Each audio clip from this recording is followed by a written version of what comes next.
നഗരത്തിൽ പട്ടാപ്പകൽ നടന്ന അക്രമം. യുവതിയെ കടന്നുപിടിച്ച് അപമാനിച്ചത് വിവാഹാഭ്യർത്ഥന നിരസിച്ചതിനാൽ CCTV ദൃശ്യങ്ങൾ ഞെട്ടിക്കുന്നതാണ്.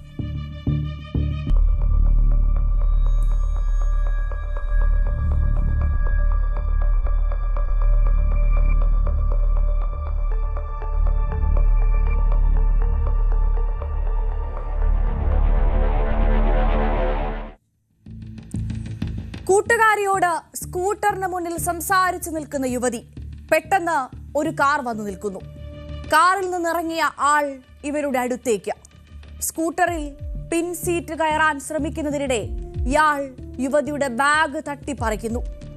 ബാഗ് പരിശോധിച്ച ശേഷം കടന്നു പിടിക്കുകയാണ്. പിന്നെ മർദ്ദിക്കുന്നു. ശേഷം കാറിൽ കയറി ഇയാൾ പോകുന്നു. എല്ലാം CCTVയിൽ വ്യക്തം.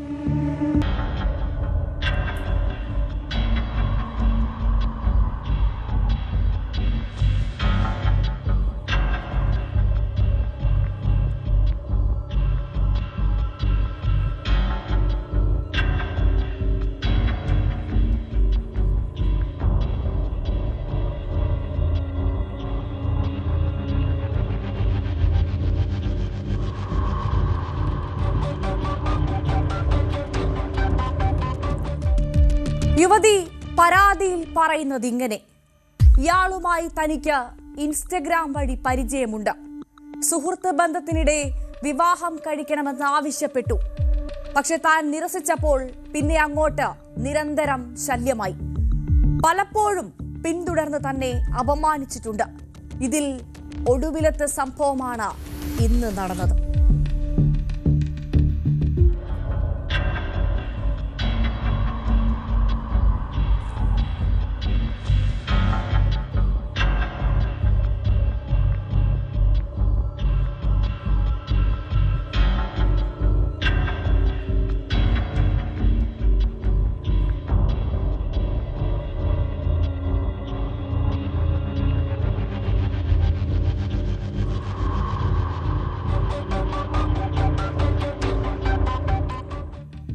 യുവതി പോലീസിൽ പരാതിപ്പെട്ടു. ബംഗളൂരുവിൽ പട്ടാപ്പകൽ പോലും സ്ത്രീ സുരക്ഷയെക്കുറിച്ചുള്ള ആശങ്കയിലേക്ക് വിരൽ ചൂണ്ടുന്നതാണ് ഈ സംഭവം.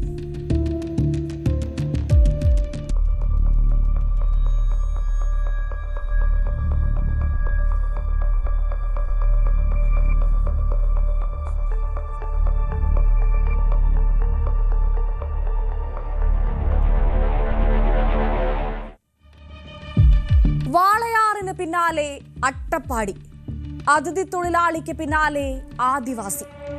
ആദിവാസിയെയും അതിഥി തൊഴിലാളിയെയും കാണുമ്പോൾ മോഷ്ടാവെന്ന് മുദ്ര കുത്തുന്ന മനോനിലയ്ക്ക് ചികിത്സ വേണം. പാലക്കാട് അട്ടപ്പാടിയിൽ ആദിവാസി യുവാവിന് ക്രൂര പീഡനം. ആൾക്കൂട്ട വിചാരണയ്ക്കിവിടെ അന്ത്യമില്ലേ?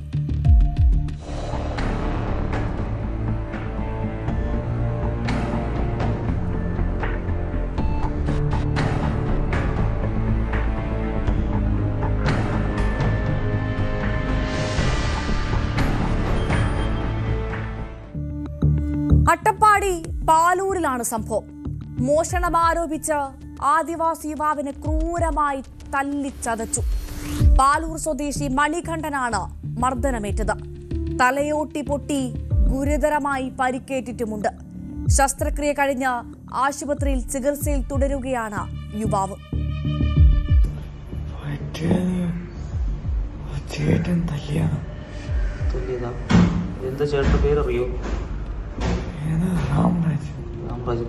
എന്തിനാ തല്ലിയത്? ഈ പേര് പെട്ടെന്ന് പറഞ്ഞിട്ടാണ് തല്ലിയത്. ആ യുവാവ് മണികണ്ഠന്റെ പ്രതികരണമാണ് ഇപ്പോൾ പ്രേക്ഷകർ കേട്ടത്. ആദിവാസികളിൽ നിന്ന് കാട്ടിലെ വേരുകൾ ശേഖരിച്ച് വിൽപ്പന നടത്തുന്ന രാമരാജാണ് യുവാവിനെ മർദ്ദിച്ചതെന്നാണ് പരാതി. പരാതിയുമായി ചെന്നപ്പോൾ സാക്ഷിയും തെളിവുമില്ലെന്ന് പറഞ്ഞ് മടക്കി അയക്കാനാണ് പോലീസ് ശ്രമിച്ചതെന്ന് യുവാവിന്റെ അമ്മ പറയുന്നു. ആ അമ്മയുടെ പ്രതികരണമൊന്ന് കേട്ടുവരാം. രാമരാജനാള് വേര് കക്കെടുത്തെന്ന് പറഞ്ഞിട്ട് അപ്പം തല്ലി പടി കൊണ്ട് തല്ലി. അപ്പോൾ തല്ലിയപ്പോൾ പിറ്റേ ദിവസം ഇവന് കൊട്ടാൻ പോയി. അപ്പോൾ ഞങ്ങൾക്ക് അറിഞ്ഞില്ല. അപ്പോൾ കൊട്ടാൻ പോയപ്പോൾ അവിടെ തലകറങ്ങി താഴെ വീണപ്പോൾ കോഴിക്കോട് മെഡിക്കൽ ഹോസ്പിറ്റലിൽ അഡ്മിറ്റ് ആക്കി.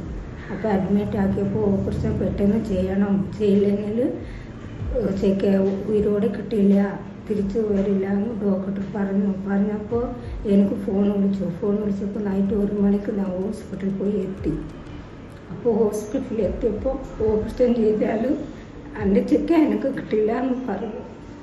അപ്പോൾ അവിടുത്തെ പോലീസുകാരുടെ നടപടിക്ക് എടുത്തു. അപ്പോൾ അവരൊന്ന് അട്ടപ്പാടി പോലീസുകാരൻ്റെ അടുത്ത് പറഞ്ഞപ്പോൾ അവരൊന്നും ചോദിച്ചിട്ട് അവരുടെ ഭാഗത്തിൽ നിൽക്കുന്നുണ്ട്. നമ്മൾ പറയുന്ന മൊഴി സാറുമാരുകൾ എടുക്കുന്നില്ല. ഇപ്പം എൻ്റെ ചെക്കിന് ഈ അവസ്ഥയിൽ ഇവിടെ എടുക്കുന്നുണ്ട്. പറഞ്ഞാൽ അവർക്ക് മനസ്സിന് ആകുന്നില്ല. നിങ്ങൾ എന്തിനാ ഇങ്ങനെ പറയുന്നു, രാംരാജ് ഇങ്ങനെ ചെയ്തിട്ടില്ലല്ലോ എന്ന് മാത്രം ഇവിടുത്തെ പറയുന്നുണ്ട്. അപ്പം നമ്മൾ പറയുന്നത് അനുസരിക്കുന്നില്ല.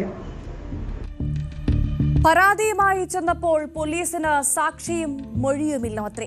ആ അമ്മയുടെ വാക്കുകളാണിപ്പോൾ, കരഞ്ഞുകൊണ്ട് കണ്ണീരോടുള്ള ആ അമ്മയുടെ വാക്കുകളാണ് പ്രേക്ഷകർ കേട്ടത്.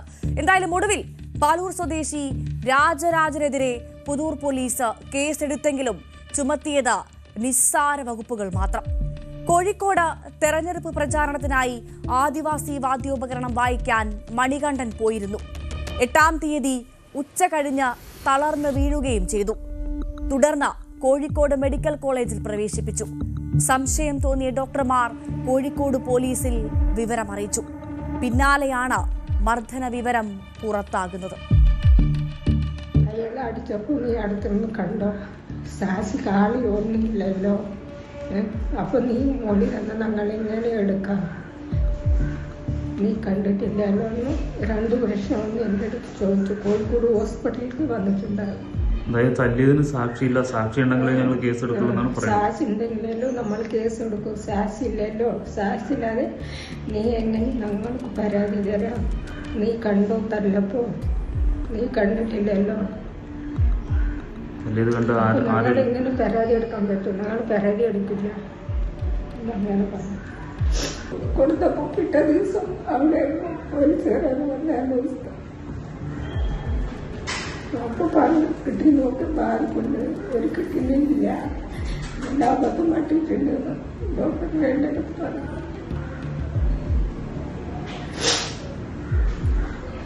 ഒരു ആവറേജ് ആൾ തല്ലിയിട്ടാണ് ഇങ്ങനെ സംഭവിച്ചതെന്ന് അപ്പോഴേ എനിക്കറിഞ്ഞു. അടിച്ചിട്ടല്ലേ എനിക്ക് തലയിലൊക്കെ ബാധിച്ചതെന്ന്. അപ്പോൾ ഇവിടെയൊക്കെ സാർമകൾ വന്നപ്പോൾ ഞാൻ പറഞ്ഞപ്പോൾ മണികണ്ഠന്റെ അമ്മയുടെ പ്രതികരണമാണ് കേട്ടത്. എന്തായാലും കഴിഞ്ഞ ദിവസമാണ് മോഷണക്കുറ്റം ആരോപിച്ച് വാളയാറിൽ അന്യസംസ്ഥാന തൊഴിലാളിയെ ആൾക്കൂട്ട വിചാരണയ്ക്ക് വിധേയനാക്കി മർദ്ദിച്ചു കൊന്നത്. അതിന്റെ ഞെട്ടൽ മാറും മുൻപാണ് അട്ടപ്പാടിയിൽ ഇപ്പോൾ ഇതാ സമാനമായ സംഭവം റിപ്പോർട്ട് ചെയ്യുന്നത്. അന്യസംസ്ഥാന തൊഴിലാളികളെയും ആദിവാസികളെയും കാണുമ്പോൾ സംശയത്തോടെ നോക്കുന്ന മലയാളിയുടെ മനോനിലയിലാണ് മാറ്റം വരേണ്ടത്. പണി ചെയ്ത് ജീവിക്കാനുള്ള ഈ പാവങ്ങളുടെ അവകാശത്തിന്റെ മുകളിൽ കുതിര കയറുകയല്ല മലയാളി ചെയ്യേണ്ടത്. തെറ്റ് കണ്ടാൽ അറിയിക്കേണ്ടത് ഇന്നാട്ടിലെ നിയമ സംവിധാനത്തെയാണ്, സ്വയം ജഡ്ജിമാരാവരുത്. മറ്റൊരു നാട്ടിൽ പോയി പണിയെടുക്കുന്ന മലയാളിക്കാണ് ഇത്തരമൊരു അനുഭവം ഉണ്ടാകുന്നതെങ്കിൽ എന്നൊന്ന് ഓർത്തു നോക്കൂ.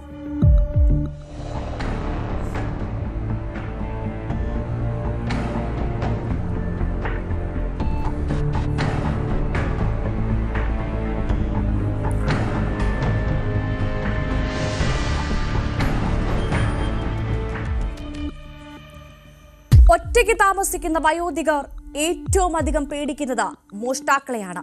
മലപ്പുറം വണ്ടൂരിൽ ഒറ്റയ്ക്ക് താമസിക്കുന്ന വൃദ്ധയുടെ മുഖത്ത് മുളക് പൊടി എറിഞ്ഞ് സ്വർണം കവർന്നു എന്ന വാർത്ത നമ്മൾ ഇന്നലെ കേട്ടതാണ്. ഇപ്പോഴിതാ ഒറ്റപ്പാലത്തിനടുത്ത് മായന്നൂർ മാങ്കുളത്ത് ബൈക്കിലെത്തിയ 2 അംഗ സംഘം വയോധികയുടെ മാല പൊട്ടിച്ച് കടന്നു കളഞ്ഞു എന്ന വാർത്ത വരുന്നു. സ്വർണവില ലക്ഷത്തിലെത്തിയതോടെ സ്വർണക്കള്ളന്മാരെ പേടിച്ച് നിരത്തിലിറങ്ങാൻ പോലും പറ്റാത്ത അവസ്ഥയാണോ? കള്ളന്മാർ ലക്ഷ്യം വെക്കുന്നത് കൂടുതലും വയോധികരെയോ?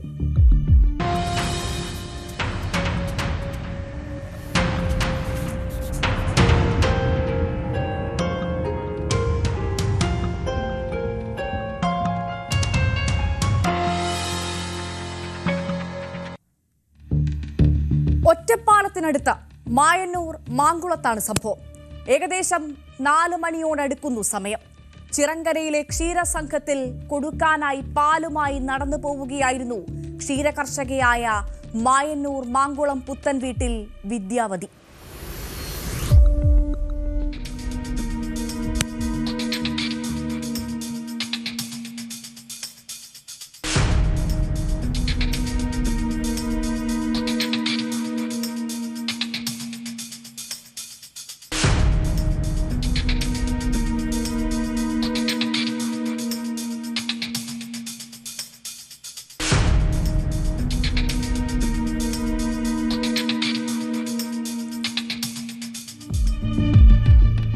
പ്രേക്ഷകർ ഇപ്പോൾ കണ്ട CCTV ദൃശ്യത്തിലുള്ളതുപോലെ ബൈക്കിലെത്തിയ 2 അംഗ സംഘം നടന്നുവരുന്ന വയോധികയെ ലക്ഷ്യം വെക്കുന്നു. പ്രദേശത്ത് അധികം ആളുകളില്ലെന്ന് മനസ്സിലാക്കിയ മോഷ്ടാക്കൾ പറ്റിയ സ്ഥലം നോക്കി വയോധിക നടന്നെത്തുന്നതുവരെ കാത്തിരിക്കുന്നു. പറ്റിയ തക്കം നോക്കി വയോധികയെ ആക്രമിച്ച് മാലയുമായി മോഷ്ടാക്കൾ കടന്നു കളഞ്ഞു.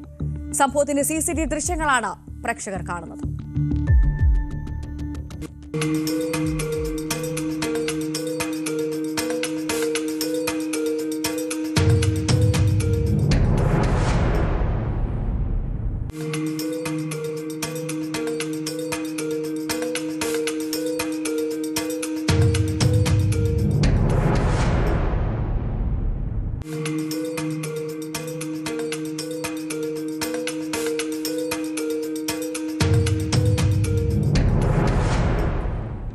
CCTV ദൃശ്യങ്ങൾ കേന്ദ്രീകരിച്ച് പഴയന്നൂർ പോലീസ് അന്വേഷണം ആരംഭിച്ചിട്ടുണ്ട്.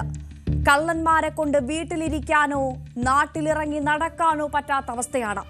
സൂക്ഷിക്കണം. സ്വർണത്തിനോട് അത്യാർത്തി മൂത്ത കള്ളന്മാർ ചുറ്റുമുണ്ട്. ഓരോ ദിവസവും ഇക്കാര്യം ഓർമ്മിപ്പിക്കേണ്ടി വരുന്നു.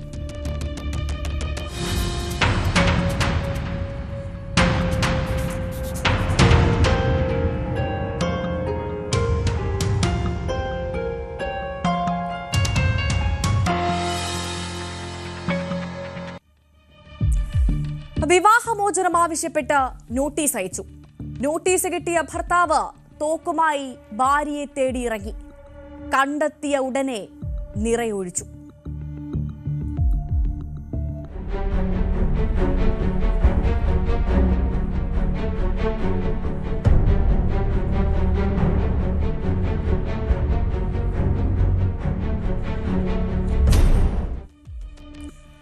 ക്രൂരകൃത്യം നടന്നത് ബംഗളൂരുവിലാണ്. വൈകുന്നേരത്തെ തിരക്കേറിയ റോഡിൽ യൂണിയൻ ബാങ്ക് അസിസ്റ്റന്റ് മാനേജറായിരുന്നു ഭാര്യ ഭുവനേശ്വരി. 5 റൗണ്ട് വെടിവെപ്പിൽ ഭുവനേശ്വരി മരിച്ചു വീണു. ഭർത്താവ് ബാലമുരുകൻ തോക്കുമായി പോലീസിന് മുന്നിൽ കീഴടങ്ങി. എന്തായിരുന്നു ഭാര്യയെ ഭർത്താവ് വെടിവെച്ച് കൊല്ലാൻ കാരണം?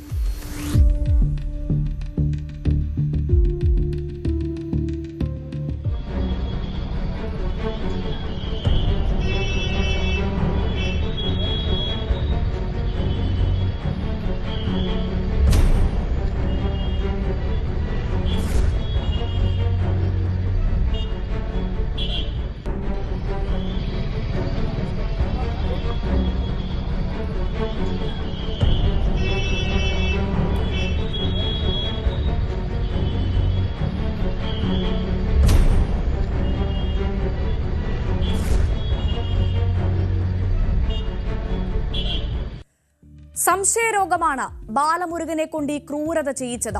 ഭുവനേശ്വരി ആരോടെങ്കിലും സംസാരിക്കുന്നത് ബാലമുരുകൻ ഇഷ്ടമല്ല. വീട്ടിൽ വഴക്ക് പതിവ്.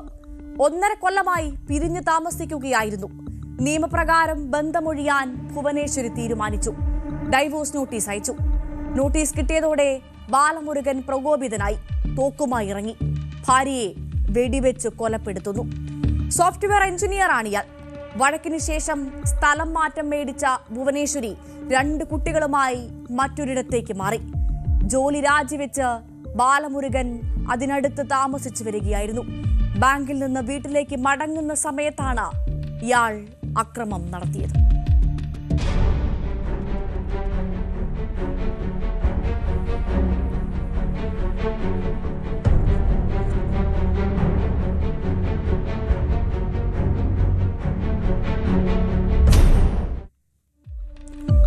വർക്കലയ്ക്കടുത്ത് അകത്തുമുറി റെയിൽവേ സ്റ്റേഷനിൽ ഓട്ടോ ഡ്രൈവർ ഉണ്ടാക്കിയത് ചില്ലറ പുകിലൊന്നുമല്ല. വന്ദേ ഭാരത് എക്സ്പ്രസ് അപകടത്തിൽ നിന്ന് രക്ഷപ്പെട്ടത് കഷ്ടിച്ചാണ്.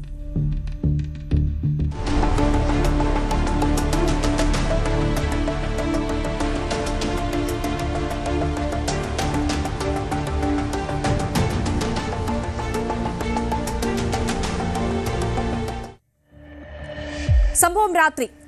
റെയിൽവേ പ്ലാറ്റ്ഫോമിലൂടെ എന്തിന് ഡ്രൈവർ സുധി ഓട്ടോ ഓടിച്ചു? നിയന്ത്രണം വിട്ട് പ്ലാറ്റ്ഫോമിൽ ഓട്ടോ എത്തുന്നത് എങ്ങനെ? എന്തായാലും സുധിയുടെ ഓട്ടോ റെയിൽവേ ട്രാക്കിലേക്കാണ് മറിഞ്ഞത്. പ്ലാറ്റ്ഫോമിൽ ഉണ്ടായിരുന്നവർ ഞെട്ടിവിറച്ച നിമിഷം.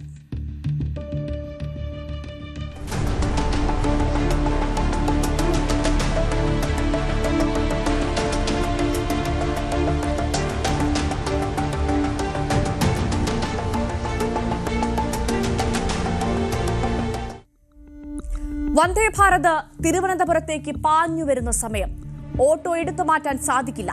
വന്ദേ ഭാരത് എക്സ്പ്രസിന്റെ ലോക്കോ പൈലറ്റ് സമയോചിതമായി ഇടപെട്ട് എമർജൻസി ബ്രേക്ക് ഇട്ടു. എങ്കിലും റെയിൽവേ ട്രാക്കിൽ മറിഞ്ഞു കിടന്ന ഓട്ടോയിൽ ഇടിക്കാതിരിക്കാൻ കഴിഞ്ഞില്ല. സ്പീഡ് കുറഞ്ഞതിനാൽ ട്രെയിൻ പാളം തെറ്റിയില്ല. ഭാഗ്യം. എന്താണ് സംഭവിച്ചത്? ദൃക്സാക്ഷി പറയുന്നതൊന്ന് കേൾക്കാം.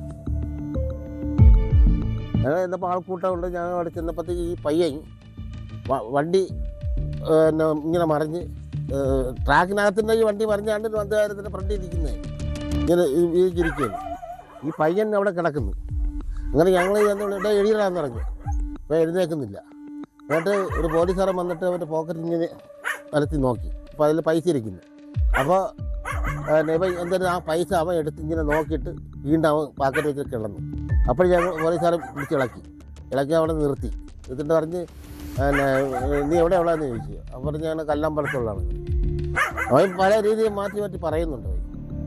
അങ്ങനെ എന്നപ്പോഴത്തേക്കാണ് പിന്നെ ഞങ്ങൾ ഇവനെയും കൊണ്ട് ഞങ്ങൾ അങ്ങ് പോയി. അങ്ങ് ചെന്നപ്പോഴത്തേക്കാണ് പിന്നെ വന്ന് വണ്ടി അപ്പോൾ തന്നെ എടുത്ത് മാറ്റിയിട്ട് പിന്നെ അനുവാദത്തിലേക്ക് അവൻ വണ്ടി വിട്ടുപോയത്. 2-3 മണിക്കൂർ വണ്ടി ഇവിടെ കിടക്കേണ്ടി വന്നു. സുധി എന്തിന് പ്ലാറ്റ്ഫോമിലൂടെ ഓട്ടോ ഓടിച്ചു? മദ്യലഹരിയിലായിരുന്നു. നിയന്ത്രണം തെറ്റി പ്ലാറ്റ്ഫോമിലേക്ക് കയറിയെന്നാണ് ഇയാൾ പറയുന്നത്. വലിയ ദുരന്തത്തിലേക്ക് വഴിവെക്കുമായിരുന്ന സംഭവം. ഇയാളുടെ ലൈസൻസ് റദ്ദാക്കും. വന്ദേ ഭാരത് ആയിരുന്നതിനാൽ മാത്രമാണ് ഉടൻ നിർത്താൻ കഴിഞ്ഞത്. അല്ലായിരുന്നെങ്കിൽ എന്തായേനെ?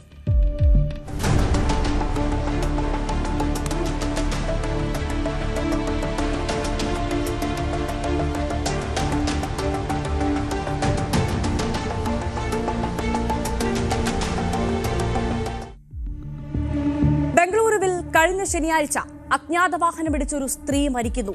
പ്രായം 55 വയസ്സ്.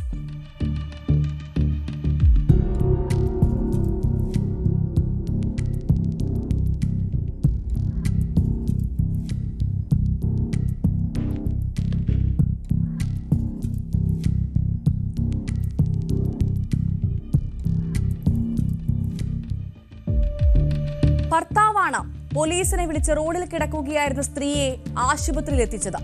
ആശുപത്രിയിൽ വെച്ച് ഗായത്രി മരിച്ചു. പോലീസിനും സംശയമൊന്നും തോന്നിയില്ല. പോസ്റ്റ്മോർട്ടം റിപ്പോർട്ട് ഒരാളുടെ കണക്ക് കൂട്ടലുകൾ മൊത്തം തെറ്റിച്ചു. തലയ്ക്ക് മാരക മുറിവേറ്റെന്നായിരുന്നു റിപ്പോർട്ട്.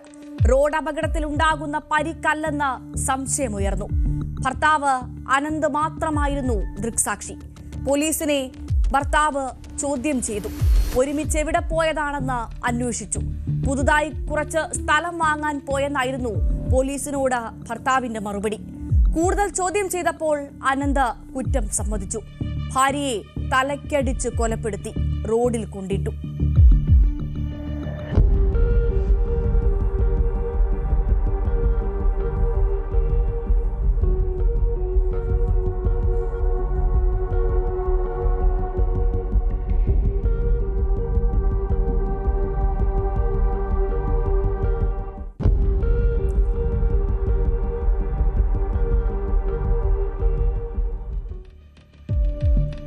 വാഹനമിടിച്ചെന്ന് ട്രാഫിക് പോലീസിനെ വിളിച്ചു പറഞ്ഞു. എന്തിനായിരുന്നു ഈ കടുങ്കൈ? വീട്ടിൽ സാമ്പത്തിക പ്രയാസത്തിന്റെ പേരിൽ വഴക്ക് പതിവ്. സർക്കാർ സ്കൂളിൽ അധ്യാപികയായിരുന്നു ഗായത്രി. അനന്ത് സ്ഥിരമായി പണം ആവശ്യപ്പെട്ടു. ഒടുവിൽ വഴക്കായി. അങ്ങനെ ഭാര്യ ഇല്ലാതാക്കാൻ അയാൾ തീരുമാനിക്കുകയായിരുന്നു. അവിടുന്നാണ് ആ കൊടും കൊലപാതകത്തിന്റെ കഥ തുടങ്ങിയത്.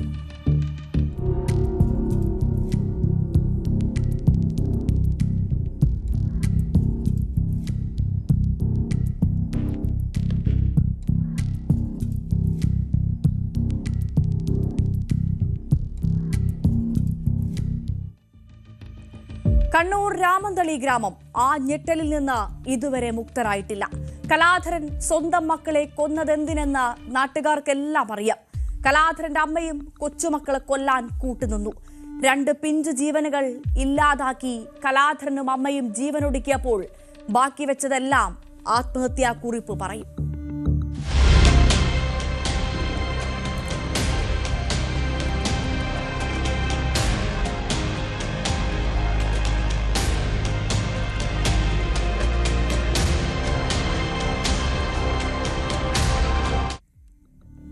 ഭാര്യയും ബന്ധുക്കളുമാണ് 4 ജീവനുകൾ ഇല്ലാതാക്കാൻ കാരണമെന്ന് ആത്മഹത്യാ കുറിപ്പിൽ പറയുന്നു.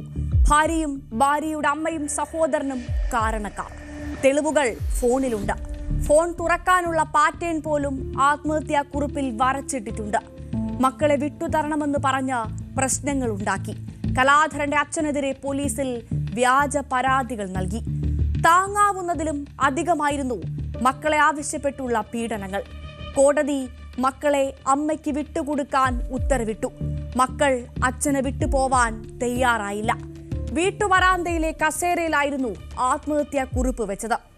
പ്രധാന വാതിലിന്റെ താക്കോലും കത്തിന് മുകളിൽ വെച്ചു. പിൻവാതിൽ തുറന്ന് അകത്ത് കയറിയാണ് ഈ കടും കൈ ചെയ്തത്.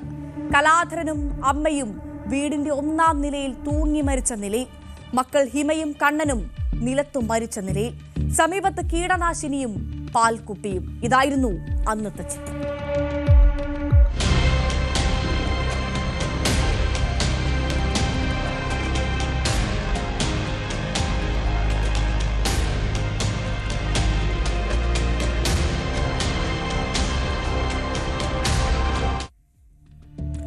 പൂർണ്ണമാകുന്നു 20th അവർ. കുറ്റകൃത്യങ്ങളുടെ കൂടുതൽ വാർത്തകൾ നാളെ കാണാം.